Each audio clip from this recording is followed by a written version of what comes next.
Okay, so now we're ready to fold our dumplings into our dumpling wrappers. We have our filling here, we have a bowl of water to help the edges stick. We have a tray with wax paper because that way your dumplings won't stick to anything. And also, if you have extras, you can literally just take this tray and stick it in the freezer, freeze them, and then take them back off and put them in a bag, and you can take out as many as you want.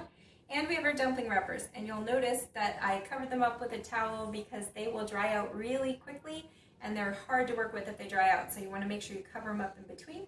And I have a couple of assistants this time, so I brought my son Toby and my daughter Anna, who is standing on a stool because she wants to look super duper tall, and they are going to help me show you how to fold dumplings. We didn't bring the whole family because we did not think that we would fit into the camera shot. So Toby, there's yours. Toby is going to start by showing you the easiest one. Go ahead, Toby, you can start. Which is called a half moon. Here, Anna, here's yours.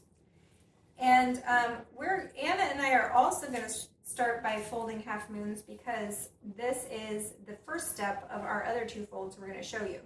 So Toby's showing you the half moon.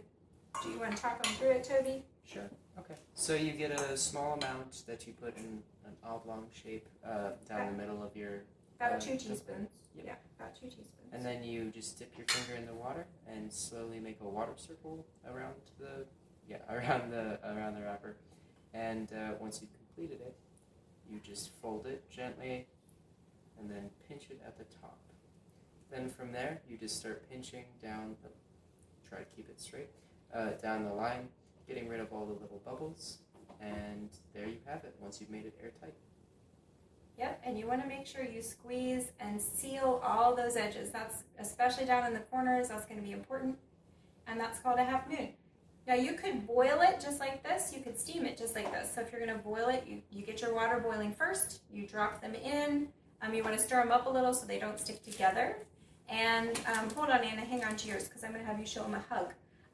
So you would boil them for about 8 minutes and they're done, or you can stick them in your steamer. We use a stainless steel steamer, you can use a bamboo steamer. You just stick them in for about 12 minutes and they're done.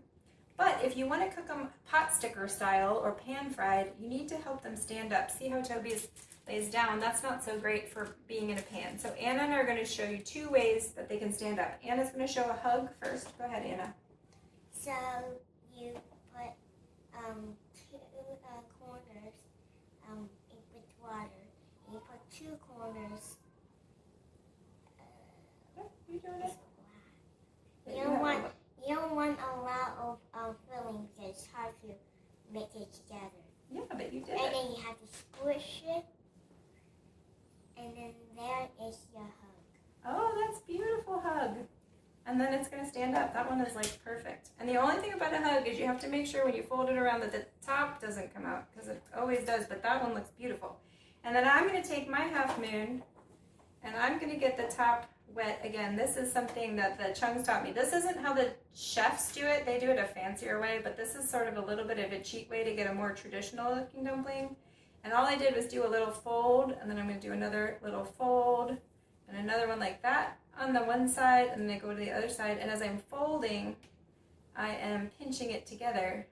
And then you can see that's bringing up my corners like this, and it's making like a little pocket. And then when you put it there, you flatten out the bottom, and that stands up like a little bit more traditional dumpling.